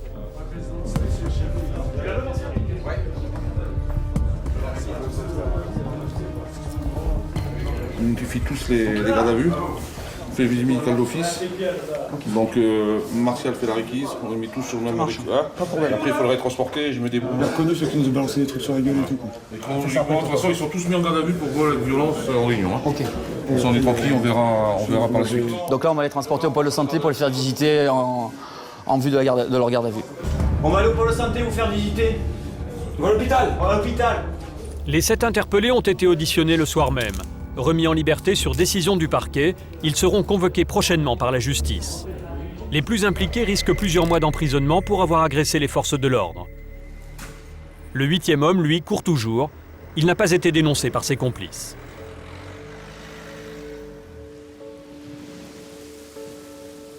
Un peu plus tard dans la matinée. DSI Saint-Tropez de Psig Gassin. On est engagé par la brigade de Saint-Tropez sur le cambriolage en cours. Tu peux m'en dire plus? Un cambriolage, une des missions principales de Christophe et de ses équipiers. La fatigue est oubliée, place à l'adrénaline. Il faut avoir la motivation et surtout avoir aimé l'action. Un travail varié et l'action. Vous partez sur quoi là alors Apparemment, il y a eu un cambriolage effectué, les auteurs ont été mis en fuite. Et là, on part porter main forte au DSI de Saint-Tropez. Le DSI, détachement de sécurité et d'intervention. L'homme torse nu, c'est le propriétaire cambriolé, un Belge. Il a surpris le voleur dans son jardin au moment où il allait commettre son méfait. Il indique à Christophe un homme garé sur le bord de la route qu'il croit complice de son cambrioleur. Les gendarmes décident de le contrôler. Mettez les mains là, monsieur. Mettez les mains sur le capot. Qu'est-ce que vous faites là, monsieur? Mettez les mains sur le capot. Le tort du jeune homme, être au mauvais endroit au mauvais moment. Il en est quitte pour une belle frayeur. Le propriétaire, lui, s'inquiète pour son gendre, parti en courant à la poursuite du voleur. Ce qui m'inquiète, c'est mon beau-fils. Il est parti derrière? Ah oui, c'était pas un commando, mais si l'autre est armé, s'il a un couteau ou quoi que ce soit. Le beau-fils, c'est un malade du marathon, il l'a rattrapé. Nos collègues, ils sont où? Il le tenait à 10 mètres. Moi, je n'ai pas su. Non, nos collègues sont où? Ils sont partis par là. Le propriétaire est sous le coup de l'émotion. Mais pour Christophe, pas de temps à perdre. Il doit très vite comprendre la situation. Le gendre est peut-être en danger. Lui, ils ont sauté, ils sont partis là? Oui, ils ont sauté à travers tout. Moi, j'ai poursuivi. Je les ai vus. On va aller à la, tu sais, dans les vignes, de l'autre côté, Pascal. Cyril, allez, on y va.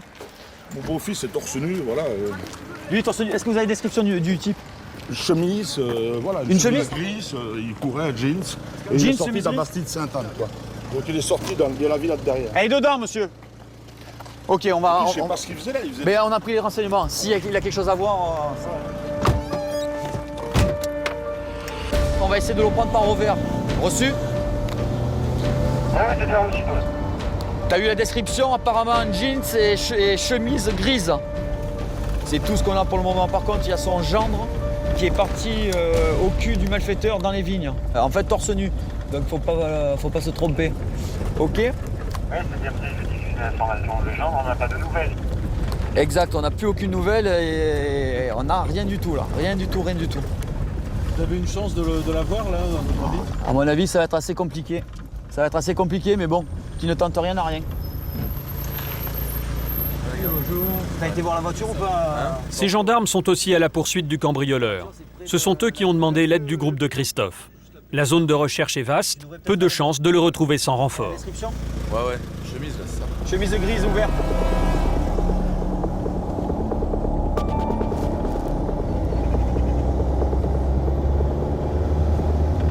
Je sais pas si le mec se sent traqué, il va se cacher quelque part. Hein. Il va pas ressortir. Hein. Les gens se font cambrioler, voler, malmener. Bah, c'est surtout cambrioler, il y a des résidences de grande valeur, il y a des gens qui ont vraiment beaucoup d'argent sur le golf et ça attire beaucoup de jeunes qui viennent des départements limitrophes pour venir cambrioler les superbes résidences que l'on a sur le golf. Arrivé devant la villa du propriétaire, sa fille est très inquiète. Une voiture est garée devant la maison. Pour le voisin, témoin de la tentative d'effraction, aucun doute, c'est celle du cambrioleur. Ça, c'est bon signe. Au fait, qui c'est qui vous a signalé que c'était la voiture du voleur? C'est mon papa. Il l'a vu? Ça, je sais pas vous dire s'il l'a vu. Il a peut-être vu, mais il m'a réalisé. Il y a tentative d'effraction. Hein. Avec un tournevis, il a forcé la porte d'entrée. Ouais. Il est passé par derrière. Ouais. Il est tombé dans le jardin du voisin. Ouais. Et il était le long des cyprès. Donc, certainement pour venir récupérer la voiture. Et quand il a vu le monde là autour, il n'est pas venu récupérer sa voiture. Parce que qu'est-ce que fout là, sa voiture? Il n'y a jamais de voiture ici, il y a un portail. Ça, c'est en fait, la voiture, c'est une supposition. Supposition, mais... Oui, mais il faut être prudent quand même. Hein. Crier après, j'entends mon père crier, on ne sait pas aller par là pour les aider. C'est qu'on ne peut pas partir sur n'importe quoi sans renseignement. Vite, hein, et monsieur, s'il vous plaît. Mais quoi? Qu'est-ce qui se passe? C'est mon père, hein. Monsieur, s'il vous plaît. Mais votre père? Parce que, non, j'entends le... Mais vous entendez? Ouais, mais vous entendez quoi? Je l'ai vu partir de ce côté-là. vous attendez, on va y aller nous. Il y a vos copains là-bas, ils y sont. Vous savez par où vous pouvez passer? Oui, je sais par où il faut passer, je connais tous les chemins. Eh bien attendez, madame, descendez, je monte avec le monsieur. Allez, tu suis? Non, mais attendez, ça c'est pas le plus important. Prends la voiture.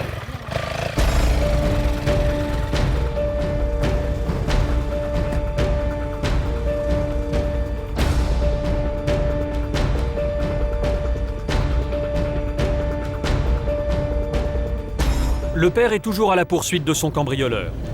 Est-ce que tu as d'autres renseignements? Ils sont partis au-dessus? Un gendarme vient de le voir partir dans les bois. La traque se poursuit à pied. Christophe a entendu un bruit.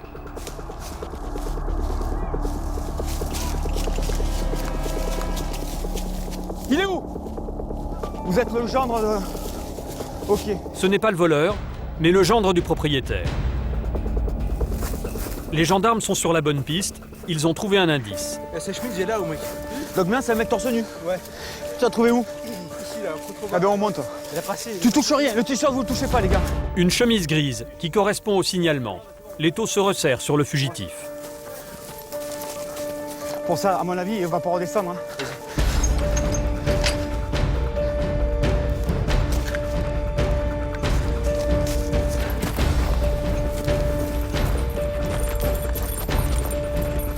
Christophe et les autres gendarmes ne ménagent pas leurs efforts.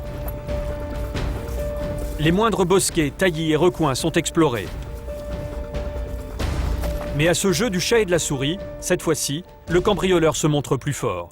Il s'est volatilisé.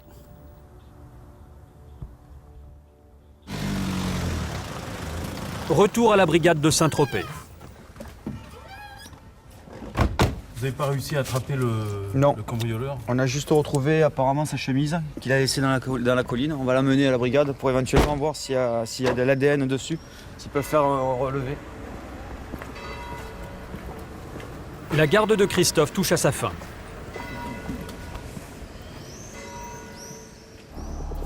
Chaque année, une centaine de cambriolages a lieu dans le golfe de Saint-Tropez, essentiellement lors de la saison estivale. Seulement 40% des plaintes aboutissent à l'interpellation des voleurs. Les prélèvements d'ADN de la chemise sont en cours. L'enquête se poursuit.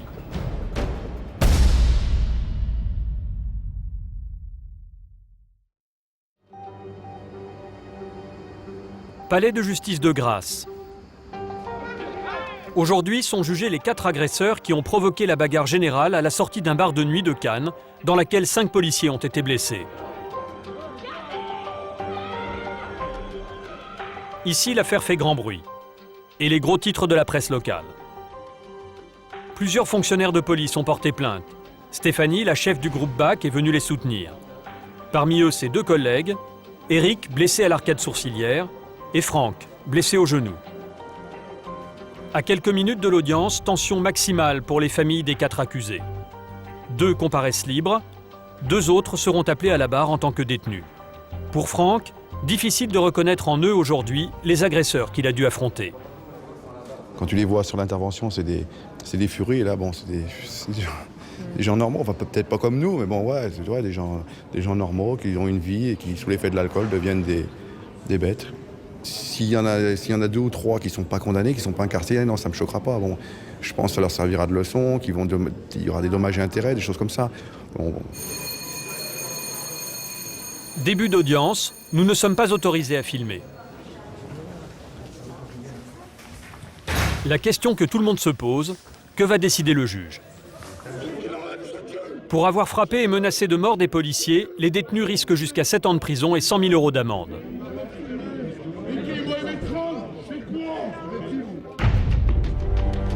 4 heures plus tard, sortie d'audience.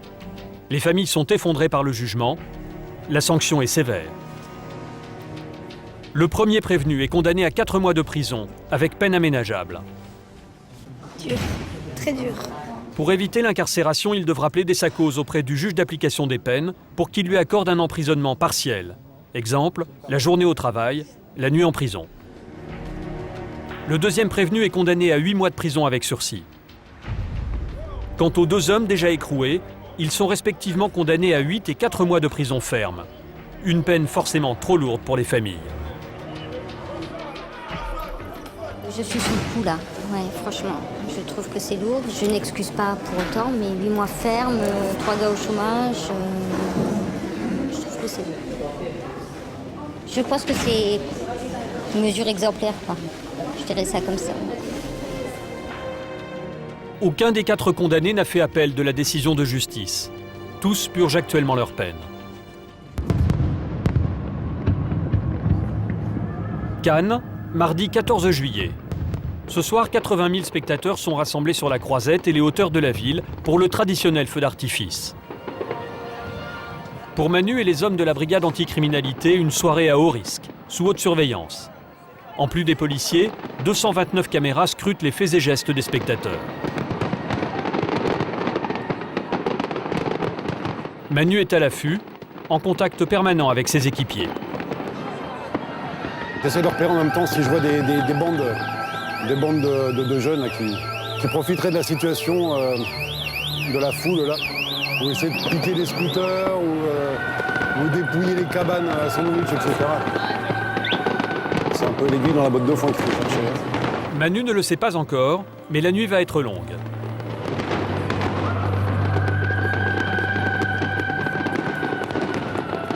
Regarde sur la terrasse si tu vois pas le feu d'artifice. À Nice, le docteur Marine Mort est aussi de garde. Bon, bah écoute, si ça... Elle profite d'un moment de répit pour observer le spectacle depuis le toit de l'hôpital. Et comme tous les soirs, quand elle travaille, elle téléphone à sa famille. À l'autre bout du fil, Bianca, sa petite fille de 7 ans. Cette nuit encore, son mari et ses 2 enfants sont seuls à la maison. Bon allez, je te fais plein de gros bisous. À demain, ma princesse. Dors bien, chérie. Gros bisous.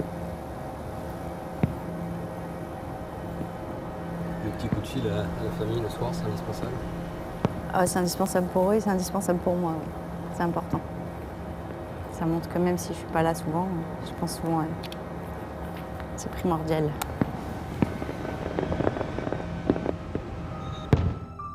Le 14 juillet, c'est traditionnellement une des nuits les plus chargées de l'année. Mais pour le moment, tout est calme. Anormalement calme. Retour à Cannes. Le feu d'artifice est terminé, les spectateurs rentrent chez eux, la Croisette se vide. Maintenant, ça va commencer à sortir, ça va être le bordel. Manu est tendu, il sait que dans les mouvements de foule, tout peut arriver. Il rejoint ses collègues, Olivier et Nicolas. J'ai repéré un groupe là, juste... Ouais, j'ai avec un canard. Ouais, j'ai vu aussi. J'ai aussi. Il y avait fumeur de joint là aussi. Ça. On va aller voir. Vas-y, on va juste regarder vite fait. Faut pas banaliser le shit. C'est interdit, c'est interdit. Ils fument 20, 30 joints par jour, tous les jours, quoi. Ils se crament le cerveau. Depuis quelques jours, les policiers recherchent un dealer venu faire sa saison à Cannes. Il dirigerait un petit trafic de shit le long de la Croisette. Ce soir, à l'abri de la foule, il est sûrement au travail. Les caméras de vidéosurveillance ont repéré le trafic en cours. Nous n'avons pas été autorisés à filmer dans la salle de contrôle, mais nous avons pu récupérer des images. Les caméras traquent ce jeune homme en t-shirt noir et cheveux en brosse qui va de groupe en groupe et dit bonjour à tout le monde. A priori, c'est un revendeur. Sur le bord de la plage, il aborde un couple. En fait, ce sont ses complices, ses fournisseurs. Quelques minutes de discussion, du cannabis passe des mains du grossiste au revendeur.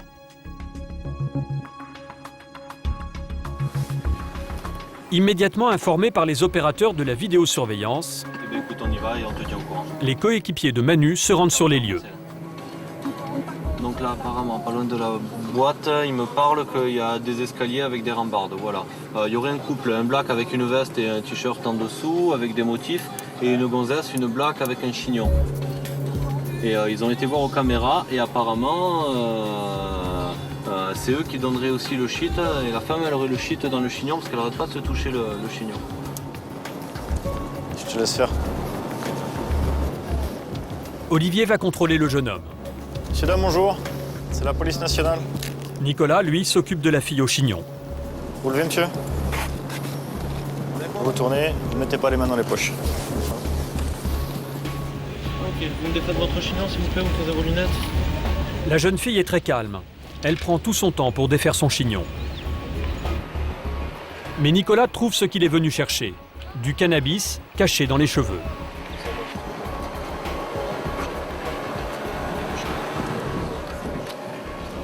De la résine de cannabis, emballée, ce qui correspond à l'information qu'on a eue. Est-ce qu'il va y avoir autre chose, mademoiselle? Pardon? Est-ce qu'il va y avoir autre chose sur vous? aura Dans votre rien. soutien-gorge, dans votre culotte, quelque chose? Faut me le dire. Faut avouer à moitié pardonné, comme on dit, vous comprenez? Alors? Il y a autre chose ou pas? On vous met à poil au commissariat. Hein. S'il y a autre chose, il faut le dire maintenant, ça va être dans votre sens. Si vous dites qu'il n'y a rien et qu'on trouve encore, ça va être pire. On est d'accord? Il n'y a plus rien? Les policiers ne sont pas convaincus. Ils ne sont pas autorisés à fouiller une femme. Nicolas se livre alors à un petit jeu de bluff. Oui, non, là c'est juste entre toi et moi. Je te tutoie, ça te gêne ou ça te gêne pas? D'accord. Depuis le début de soirée que t'es là, ça fait pas 1 heure. D'accord? T'avais combien au total? J'avais même pas la moitié de plus de ce que vous avez trouvé. Et l'autre moitié, elle est partie où? Bah j'ai fumé. Je vais pas vous la jouer à l'envers. Si on est là, on n'est pas là pour rien. De toute façon, elle le sait. Si on a été directement la voir et dans ses cheveux, elle sait très bien pourquoi c'est. Dis-toi bien que si tu me donnes pas ce que je sais déjà, c'est pas grave, ça pourra se retourner que contre toi. Assume. Faudra pas que tu te loupes, parce que tout ce que moi je sais, ce que mes collègues savent, les officiers de police judiciaire le savent aussi. Donc eux, ils ont déjà des billes. 2 policiers arrivent en renfort pour conduire le couple au commissariat. Pendant que l'homme est embarqué, le petit chantage de Nicolas finit par fonctionner. La jeune fille lui avoue avoir caché du shit sous sa ceinture. C'est où? Là. Tourne-moi là. Je me le donne, voilà, c'est parfait. C'est tout, il n'y a plus rien. Non, Dans ça ta y est. culotte, dans ton Ça soutien-gorge, y il n'y est, aura plus rien. n'importe où, Ça marche, je te fais confiance. T'as été réglo, je serai réglo.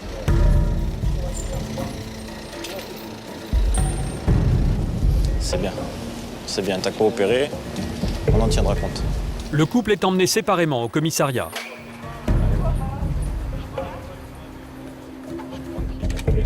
C'est Manu qui tape le procès-verbal d'audition de la jeune fille. Ah, c'est bien. 14 barrettes de shit là. 14 barrettes de shit, l'équivalent de 30 grammes. C'est la fin de soirée, elle a pu en vendre 2 fois plus. La jeune fille est placée en garde à vue. D'accord. Tu vides tes affaires, tu te déshabilles, tu enlèves tes chaînes, si tu as des chaînes. Son compagnon n'a pas de drogue sur lui, mais il est lui aussi en garde à vue, car c'est lui qui a assuré la transaction. La fille au chignon n'est qu'une pièce du puzzle. Les policiers veulent remonter la filière jusqu'au chef du réseau. Retour sur la croisette. Juste côté parvis, il n'y a rien, donc je vais aller voir à la rigueur un peu de l'autre côté. Olivier et Nicolas sont maintenant sur la trace du revendeur de la jeune fille au chignon. Celui qui va de groupe en groupe. Toute la soirée, il a poursuivi son manège, toujours filmé par les caméras de surveillance. Ici, il revend en un clin d'œil du cannabis à l'homme au polo rayé. Il y a beaucoup de monde sur la plage, ça fait des petits groupes. Donc ça passe au fur et à mesure des groupes en proposant du shit. Qui c'est qui veut acheter? Est-ce que quelqu'un? Puis ils vendent quelques barrettes. Hein. C'est pas de la vente en gros, hein, c'est de la vente en détail. Ça leur permet de subventionner leurs vacances. Grâce aux caméras, Nicolas et Olivier ont repéré le revendeur. Là, à droite, allez, regarde sur ta gauche, je ne sais pas si ça peut être ça. Il est avec un complice, détaillant comme lui. Le plus petit des deux correspond au signalement, même si entre-temps il a changé son t-shirt pour un débardeur. Une tactique des revendeurs qui cherchent à brouiller les pistes pour éviter de se faire repérer.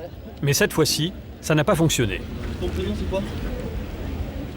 Ils n'ont pas de stupéfiants sur eux, et pas de papier non plus. Ils sont amenés au poste de police pour une vérification d'identité. Lors de leur interrogatoire, ils dénoncent le chef du réseau. Dis-moi, les vendeurs ils viennent de nous balancer le type qui leur a filé le produit. Donc on retourne sur place là-bas avec le signalement qu'on a, on retourne sur place et on va essayer de le retrouver, le mec. Alors, signalement du mec donc noir. Il monte. Montre blanche, un petit peu rasta. Il a une chemise, il aurait une chemise dans les noirs. Il est 3 heures, le chef du réseau se trouve bien à l'endroit indiqué. Il se laisse prendre sans résistance. Blouson noir, montre blanche, c'est bien lui. Juste là, garçon. Laisse-toi faire, sois tendre. Olivier vérifie que le dealer n'a pas dissimulé de produits illicites. Ça, c'est l'individu qui nous a été désigné comme étant le boss, entre guillemets, du premier individu vendeur qu'on a interpellé.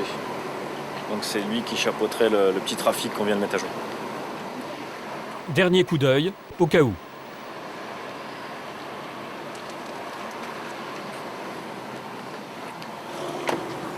Bon, eh ben écoute, on va faire durable, mais au moins pas pour rien.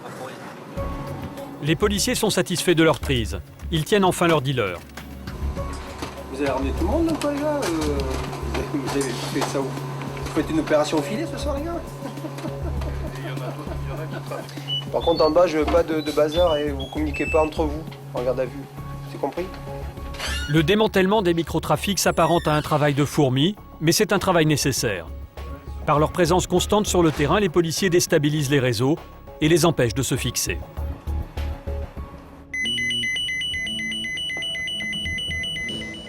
« 3 heures du matin, retour au SAMU de Nice. Première alerte de la nuit pour Marine. Direction, un quartier populaire de Nice, pour une intervention inhabituelle à laquelle les médecins du SAMU ne sont que très rarement confrontés.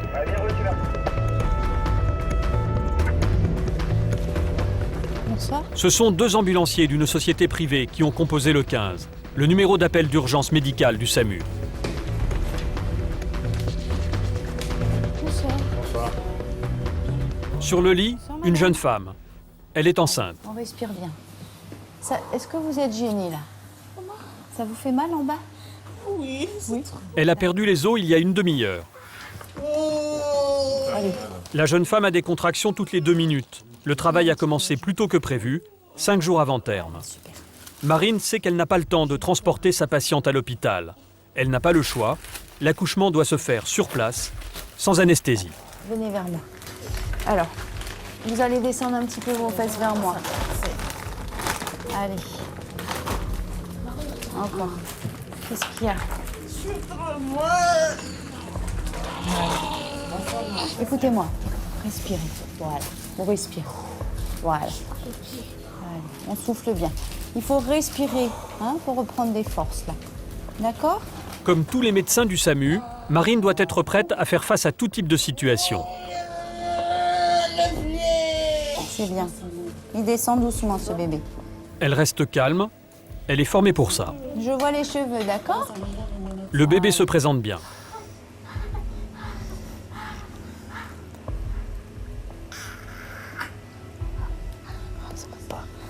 Allez, poussez un petit peu maintenant. Poussez. Voilà, super.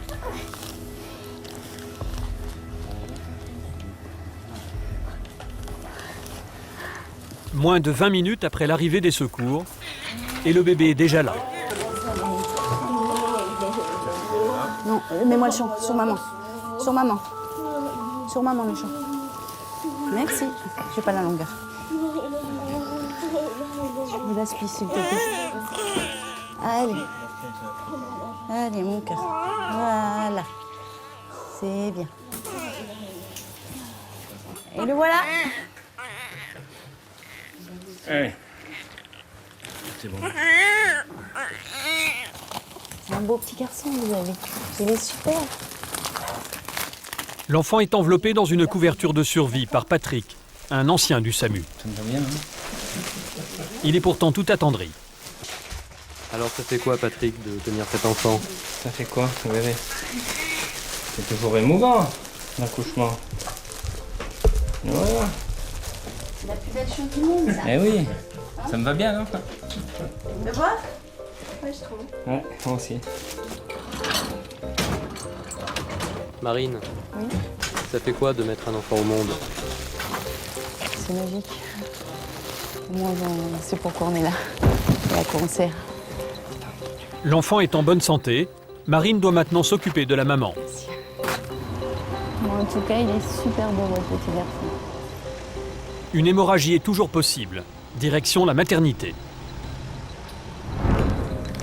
Arrivée à l'hôpital de l'Archer, la plus grande maternité de la région, Marine passe le relais aux sages-femmes.